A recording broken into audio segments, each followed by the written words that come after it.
السلام عليكم دمال بالشوين الصومالية وأنا السلام بعد السلام كهورين أنا نقول بنحرك موضوع إنه السعودية أهم حقيقين كإنكو إيجن يوتيوبيا هذا بهدي ما أنت كوور سواء نصاب وقطي تابع علامة سبسكرايب كان بلال كان ريحسي أيكو سو قاران مقالة عن سوق اللي نبرتي يوتيوب كاينو قدوبنا حقيقين كي إنه بعد جوب كويشرنين عن وحكو أوجان يوتيوبيا بل سوحان aad uga xumahay muuqaaladii hore aan soo galiyay ku saabsanaa sagaalka ismaamul goboleed inayna si wanaagsan u turjumin laakiin nolosha ayaaba maalinta ka dambaysa isbedelaysa waxaana waajib kugu ah inaad adna isla bedesho marka waa inaan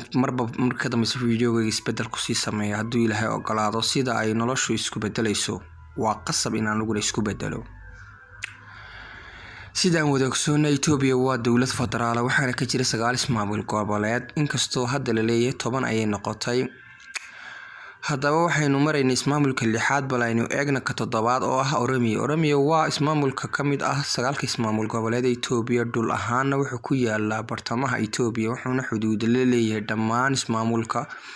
ka jira Itoobiya marka laga reebo ismaamulka Tigreega dhinaca bari waxa ka xiga ismaamulka Soomaalida dhinaca waqooyina waxa ka xiga ismaamulka kala ah Benishangul Gumuz Amhara iyo Anfar dhinaca galbeedna waxa ka xiga ismaamulka kala ah Gambelo SNNBR dhinaca koonfureedna waxa ka xiga dalka Kenya tirakoob ay sameysay hay'adda tirakoobka Itoobiya loo yaqaan CSA Control Statistical Agency taariikhdu markay ahayd 2011 ay yihiin Oromadu 35 milyan oo qof taas oo ay u sababtay in ay ku noolaadaan dhulka ugu ballaaran ee Itoobiya oo badkiisu yahay 268,612 oo kiiloomitir oo iswareega balayno shishka saarno caasimada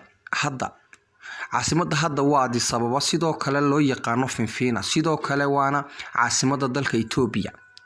haddaba caasimada Oromiya Addis Ababa waxa laga bedelay oo loo bedelay Adama taariikhdu markay ahayd 2000 haddaba sababo jiro awgeed ama khilaafiyo waaweyn oo ka jira caasimada ama Oromada iyo dadka kale dadka macni qoomiyadaha kale dhexdooda ka jira ayaa sababay in caasimada Addis Ababa lagu soo celiyo taariikhdu markay ahayd 2005 Oromadu waxay qayb libax ka qaadataa dhoofinta ugu weyn ee Itoobiya dahabka bunka qaadka lo'da iyo dalagyada kale shirkadda loo yaqaan Logodambo oo ay leedahay shirkadda Midrock oo wadanka Itoobiya ka jirto oo muwaadin ah ayaa shaacisay oo bogeeda ku shaacisay in sanadihii ugu dambeeyay 5,000 oo kilogram oo dahab laga dhoofiyay dalka Itoobiya waxaana ku xiga hawaday iyo suuqyo kale oo qaadka laga dhoofiyo kuwaas oo loo dhoofiyo Djibouti Soomaaliya iyo meelo kale adduunka kamid ah Oromadu waxay kale oo ay hodan ku tahay xoolaha waxa kale oo ay soo saaraan dalagyo aad u badan sida bunka dhinaca kale hay'adda tirakoobka Itoobiya marka magaceeda la soo gaabiyo loo yaqaan CSA ayaa warbixin ku saabsan Oromada kheyraadkeeda soo saartay taariikhdu markay 2004 ilaa 2005 waxay soo saareen 115,380 tan oo kafee ah oo laga soo saaray gobolka Oromada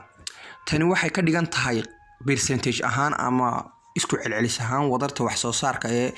beeralayda Itoobiya 17,214,540 lo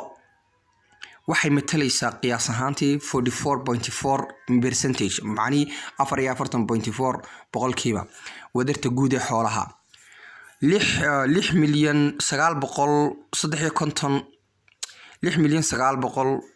6,900,570 ido waxay matalaysaa percentage ahaan 3.96% 4,849,060 ariya oo 3.7.4% 9,959,710 farda ah waxay matalaysaa xagga fardaha percentage ahaan marka loo eego 63.25%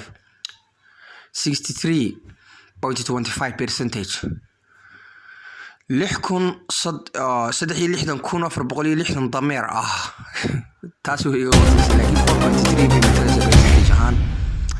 278,440 dameero 1.1 halkan waxa sheegaysaa isku celcelisaan wax lagu sii daalana ma aha laakiin wad salaamay dhammaan asxaabta ama ummadda islaamka meel kasta ay joogaan waxaad leeyahay haddii kugu cusub maanta soo booqatay saabo calaamadda subscribe-ka jariskana taabo macnihii oo gambaleelka taabo si ay ku soo gaaraan fariimaha soo dhigay. Assalaamu calaykum waraxmatullaahi wabarakaatuh.